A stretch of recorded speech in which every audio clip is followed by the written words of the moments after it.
کچھ چیزیں ایسی ہیں انسانی رویوں کے اندر جو بہت ساری بد اخلاقیوں کو آگے مزید پھیلاتی چلی جا رہی ہیں۔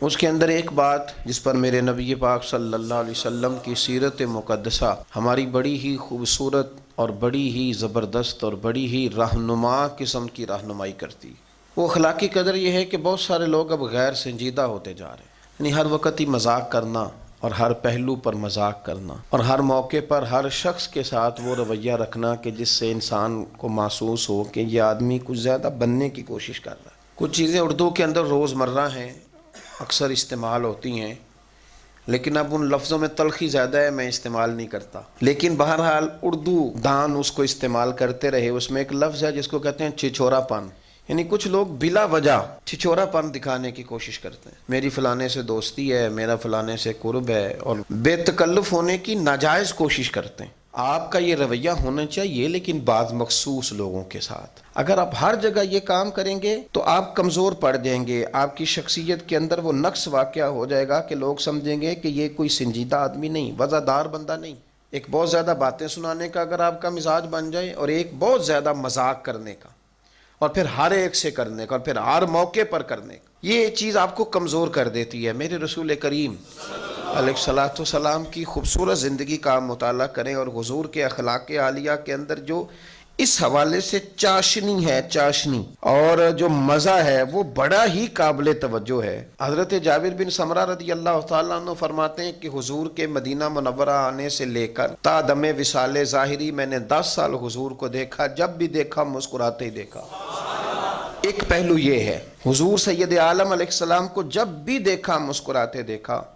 اور دوسرا پہلو حضرت ابو ہریرہ رضی اللہ تعالیٰ عنہ فرماتے ہیں، صحیح حدیث میں موجود ہے، فرماتے ہیں حضور فجر کی نماز پڑھ کے اکثر بیٹھے رہتے تھے، سورج نکلنے تک تو بہت سارے لوگ جمع ہو جاتے، وہ جاہلیت کے قصے چھیڑتے، باتیں کرتے اور کہے لگا کر ہنستے، لیکن فرماتے ہیں ان کی باتوں پر حضور بھی مسکراتے، لیکن میں نے حضور کو مسکرانے سے آگے بڑھتے کبھی نہیں دیکھا۔ یعنی ہر وقت ہنستے تھے، پر جتنا ہنستے تھے ہنستے بھی سونا ہی تھے، اس ہنسنے میں بھی کوئی غیر سنجیدگی۔ یہ اعتدال ہے جو ہمیں سنت عطا کرتی ہے اور رسول پاک کا اخلاق ہمیں دیتا ہے۔ ہر وقت مسکراتے ہیں، لیکن اس مسکرانے کے اندر بھی ایک حسن پایا جاتا ہے۔ میں جو بات کہنے لگا ہوں غور طلب ہے کہ اس مسکرانے میں بھی ایک وقار ہے، اس مسکرانے میں بھی ایک ہیبت ہے، اس مسکرا دینے کے اندر بھی ایک حسن ہے۔ اس طرح کا بے تکا رویہ کہ جس سے انسان کے مذاق سے زیادہ اس کا شوخہ پن، مطلب آپ کسی کو فون کر کے کہہ رہے ہیں کیسی طبیعت، اور پھر آج کل معاملات کیسے ہیں، سب صحیح چل رہا ہے، تو آپ کو یہ کہنے کی ضرورت نہیں۔ آپ نے کسی کی طبیعت پوچھ لی، اس نے بتا دیا، بات ختم ہو گئی۔ اگر آپ 2 قدم آگے بڑھنے کی کوشش کریں گے تو بہت ساری نفیس طبیعتوں پر بوجھ محسوس ہوگا۔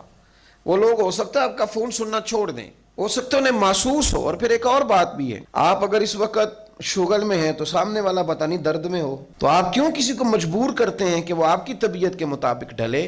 تو اخلاق عالیہ میں سے یہ کمال اللہ نے میرے رسول پاک کو دیا کہ حضور مسکرائے بھی ہمیشہ ہیں، پر اس مسکراہٹ کے اندر بھی میرے محبوب کریم کی شخصیت کی سنجیدگی برقرار رہی۔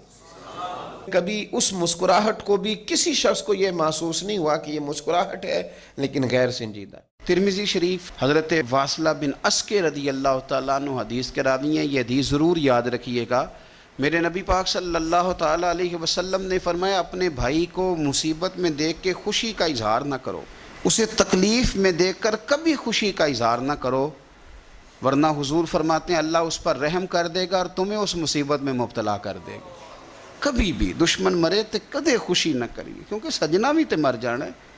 کبھی اپنے بھائی کو مصیبت میں دیکھ کر، آپ یقین کریں کہ میں نے دیکھا ہے کہ بھابھی کا خاندان کسی تکلیف میں آ گیا ہے تو وہ بجائے اس کے کہ ان کے لیے دعا ہوتی، لیکن شریکہ چل رہا ہے نا، تو تبصرے ہوتے ہیں کہ میں نے تو پہلے ہی کہا تھا یہ لوگ ٹھیک نہیں۔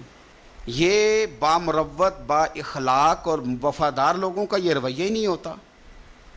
وہ تو گہرا دشمن بھی ہو، گہرا، اس کے بارے میں بھی دیکھیں نا، میرے نبی پاک صلی اللہ تعالیٰ علیہ وآلہ وسلم کافروں اور منافقوں پر نرم دل نہیں تھے، ان کے بارے میں بھی حضور دعائیں کرتے تھے کہ اللہ انہیں خیر کی توفیق عطا فرما۔ تو کبھی بھی کسی کے بارے میں اس طرح کا رویہ اختیار نہ کریں. اسی طرح کا ہمارا معاملہ عیب تلاش کرنے کا ہے. میں کس طرح کھول کے آپ کو یہ بات عرض کروں کہ لوگوں کا دل کرتا ہے کہ ہمیں خوبیاں نہیں کمیوں کا بھی پتہ چلے. ٹٹولتے ہیں کہ تو وہاں نہیں جاتا, تو جاتا تھا تو اب کیوں نہیں جاتا, اور تو اگر جاتا ہے تو پھر تو کوئی کہانی سنا, کوئی بات چھیڑ. یہ ہمارا مزاج ہے. ہم چاہتے ہیں, میرے رب نے ہمیں محدود بنایا ہے, ہم لامحدود کیوں ہوتے ہیں؟ اللہ نے ہمارے اوپر رحم فرمایا ہے کہ ہمیں دیوار کے پیچھے نظر نہیں آتا. یہ اس نے کرم فرمایا. اگر ہمیں نظر آتا ہوتا تو کتنے پردے کھل جاتے, اور بہت ساری چیزیں جو پردوں میں رہنی چاہیے تھیں وہ پردوں میں نہ رہتی. یہ اس نے کرم فرمایا ہے کہ ہمیں دیوار کے پیچھے نہیں سنتا. اس کو کرم سمجھو, پردے نہ کھولو. اگر ہمیں یہ خبر ہوتی کہ سامنے کیا ہے تو بہت سارے ہمارے معاملات خراب ہو جاتے. اس کا شکر ہے, اس کا کرم ہے. یہی بہتر ہے کہ پردوں میں وہ پردہ پوش رہے, اور وہ اگر پردے اٹھا دے تو کسے ہوش رہے. مہربانی کریں, آپ جو اللہ تعالیٰ نے ہمیں محدود بنایا تو لامحدود ہونے کی کوشش کیوں کرتے ہو؟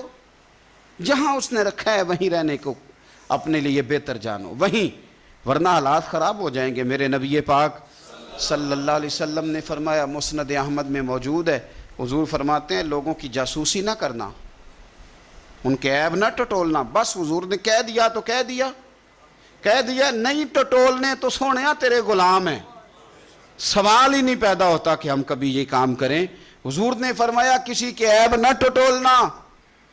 اگر تم نے کسی کے عیب ٹٹول کے اسے رسوا کرنے کی کوشش کی تو فرمایا تم اگر 7 پردوں کے اندر بھی بیٹھے ہوئے وہاں بھی اللہ تمہیں رسوا کر دے گا. یہ نہ سمجھنا کہ میں چھپ گیا ہوں تو بچ جاؤں گا, اللہ تمہیں وہاں بھی رسوا. تو کچھ جرموں کی دنیا میں ہم دیکھتے ہیں, اور اس کا سادہ ترجمہ یہ ہے کہ جیسا کرو گے ویسا بھرو گے. یہ ہوتا ہے اور آپ اس سے بچ نہیں سکتے. ایک ہوتا ہے دل لگی کرنا, مزاح کرنا, خوش طبعی کرنا, وہ تو اسلام کے اندر محمود ہے, اس کی تو تعریف کی گئی. لیکن کسی قوم کا بحیثیت قوم یا کسی برادری کا بحیثیت برادری مذاق اڑانا, یا کسی شخص کے کسی نقص کے سبب سے اس بندے کا مذاق بنا لینا, کسی کے رنگ کا, کسی کے ناک کا, کسی کی آنکھ کا مذاق بنانا. یہ سمجھ لیں کہ جو فوٹو ہے نا مسلمان کی, اس فوٹو پہ مذاق سجتا نہیں.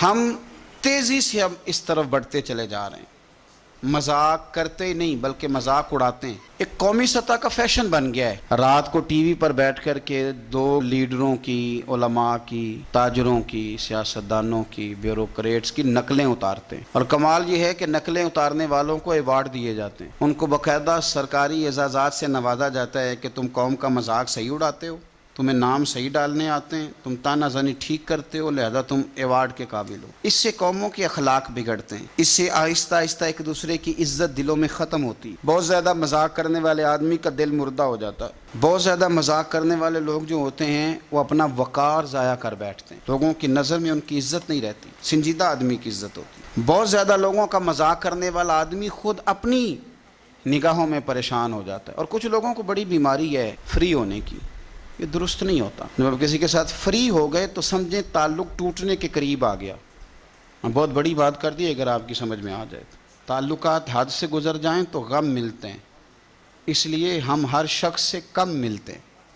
تو جب آپ نے مذاق شروع کر لیا نا, کچھ لوگوں کو بڑی بیماری ہے, وہ نہیں دیکھتے کہ یہ میرا بزرگ ہے, یہ میری ماں ہے, یہ میرا باپ ہے, یہ میری بھابھی ہے, یہ میرا بڑا بھائی ہے, یہ میرا استاد ہے, حتیٰ کہ میرا پیر ہے. بس چونکہ عادت پڑ گئی ہے ٹھٹھا کرنے کی, اور ہمارے ہاں قومی سطح پہ اس مذاق کو پروموٹ کیا جا رہا ہے. بس ٹھیک ہے, چل رہا ہے, سپورٹ کی جاتی ہے ان چیزوں کی. کئی دفعہ بڑی تکلیف ہوتی ہے. اور آپ یقین کریں کہ ماں کے ساتھ, باپ کے ساتھ ہمارے جوان مذاق کرنے لگ گئے. یہ طریقہ مہذب قوموں کا, مہذب قومیں یہ کام نہیں کرتی. وہ تو تہذیب والے لوگ ہوتے ہیں, ان کا تو انداز فکر اور ہوتا ہے. تو کچھ ضروری ہے کہ ہر وقت آپ مذاق کریں کہ آپ خوش طبعی کریں, اچھے لفظوں کے ساتھ آپ بات کریں, اور ایسی بات کریں جس سے کہ آپ کا بھی دل راضی ہو جائے اور سامنے والے کا بھی راضی ہو جائے. میرے نبی